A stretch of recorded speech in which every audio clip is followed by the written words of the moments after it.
This video is based on my overall experience with the masterpiece known as Destiny. So for anyone who hated the game, this is not for you. I played the fuck out of this game and enjoyed every second of it, even with its issues on launch. It was a game that just kept getting better and better as time went on. The support for the game was truly great in my opinion, and they just kept delivering great content to keep me playing pretty much up until the end. Also, a quick note before I start, I'm not going to go super into every single fucking little detail about this game, because that would take weeks, and I don't want to do that. But I will cover a lot-ish, so let's start from the beginning. It's 2007, and the marriage between Bungie and Microsoft has technically ended. This was shocking to say the least, but at the same time, not really, because it's not hard to imagine a studio as talented as Bungie would want to work on one franchise forever. So, after completing their contractual obligations of making Halo ODST and Halo Reach, they were done with Halo, and that franchise was unfortunately put in the hands of 343, and we all know how that went. Or we all know how that's going,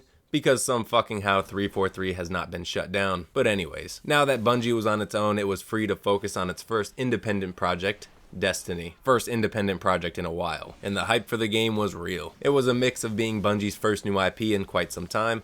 Expectations were very high based on what the studio previously accomplished with Halo.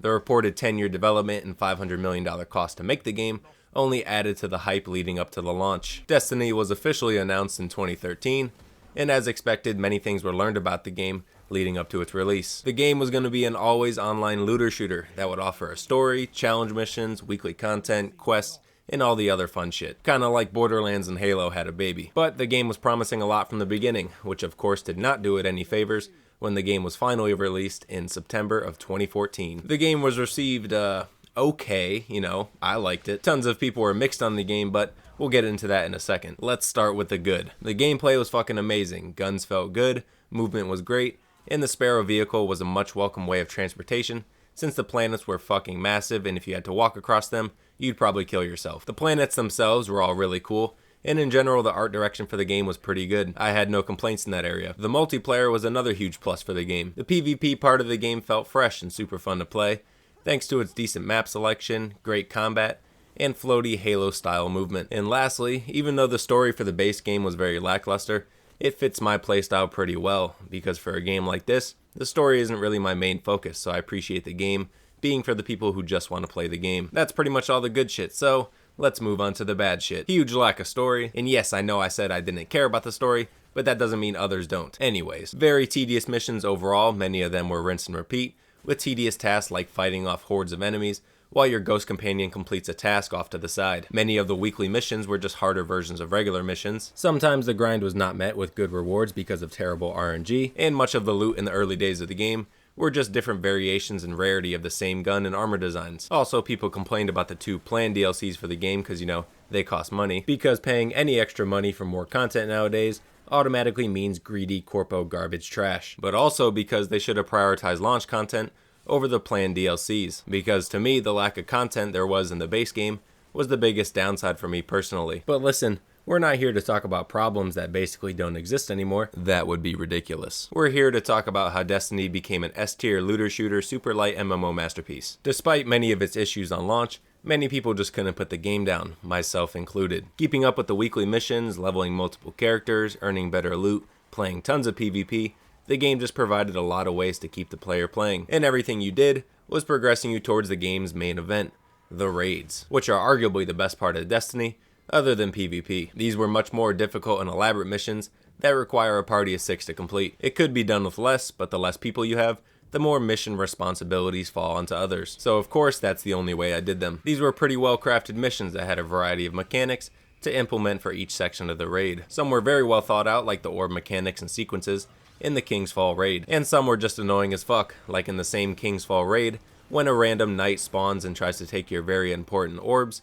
that are crucial to completing the boss fight. And then you would have your filler section of the raid. These were normally platforming sections that offered a nice break for the players, but if your platforming sucked, then these parts were not your favorite. Overall, the raids were simple-ish enough to go do, as long as you had a competent squad. And of course, each raid was topped off with a final boss fight, and some sweet loot. Sweet loot in quotation marks, of course, because sometimes the loot was absolutely fucking horrific. Watching everyone else in the group get an exotic or some other dope gear while you get absolute garbage, that usually feels like rock bottom, but at least that wouldn't last for long. Also, there was unfortunately only one raid on launch because, as I said before, content was a big issue in the early days of the game, and this is where Destiny's amazing support comes into play. Over the course of 3 to 4 years, the game received constant updates on pretty much everything. More missions, raids, quests, new subclasses, weapons, armor, new planets, PvP maps and modes, and much more. And it was all fucking amazing. The base game already had a solid foundation, and all the new content they added really brought the game to the next level, especially in terms of the game's main grind. I thought the grind in the game was pretty great because of the variety of ways there was to grind. You were never stuck to one form of progression, and you could basically do whatever you want to a point and make progress, which I thought was a huge plus for the game. And Destiny's DLCs, of course, only expanded on this. And on the note of DLCs, let's talk about those. I don't really have any complaints about any of the DLCs, but there is some stuff I want to mention about the two best DLCs, the House of Wolves and the Taken King. The House of Wolves DLC was pretty unique because instead of a raid for the main event, they opted in for the Prison of Elders, a wave-based arena gauntlet, or whatever the fuck you want to call it. There was 5 rounds of 3 waves, with each round having a different enemy race to fight against, as well as random modifiers that would be applied, and possibly random objectives to complete. And the Prison of Elders was decently challenging and a lot of fun. I think they definitely made the right choice to add something a little different to the game.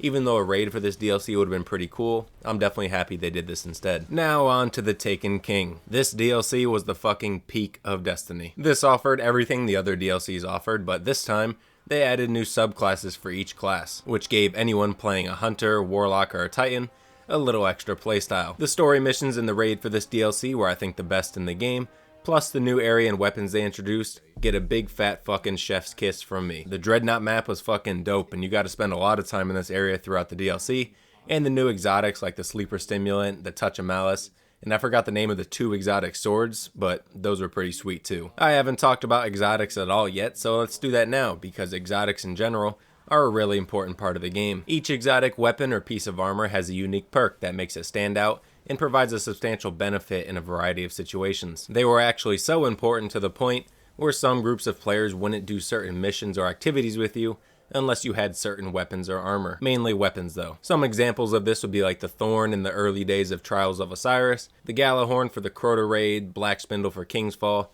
If you play Destiny, you already know most of this. But hopefully you didn't have to deal with too many of those players because finding a dedicated group in this game was essential to keeping up and completing some to most of the weekly content. Some strikes, raids, and PvP quests were very difficult or basically impossible by yourself. But my personal experience with the community was pretty good because I was always a top tier level with the best guns and armor, so you know, I was the man. Finding groups for activities like raids, strikes, and the Trials of Osiris, which was Destiny's competitive-ish PvP mode, was fairly easy for me. But the whole community experience would obviously vary from person to person, and honestly depends on what type of gear you had and what level you were. Anyways, having people to grind with made the whole experience much better, and made the progression feel very well paced and rewarding. I can't say enough about my time with Destiny, but I fell in love with the game from the beginning, despite its flaws. I did everything you can imagine for the game up until the point I stopped playing, which was just after the release of the game's final DLC, Rise of Iron. I played the final DLC a little bit,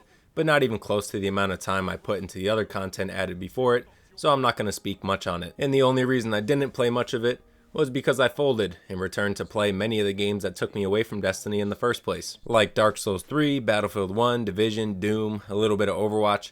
Look, 2016 was a fucking banger year for games, so I have no regrets. But in the end, I will only remember Destiny as the S-tier looter shooter it was when I stopped playing it. I often miss my Destiny days, but now I'm on to bigger and shittier things. So I hope that anyone who shares the same love for the game I did finds this video and enjoys it. But that's it for me. Remember to like the video and subscribe to the channel for more content like this, and I'll catch you in the next one.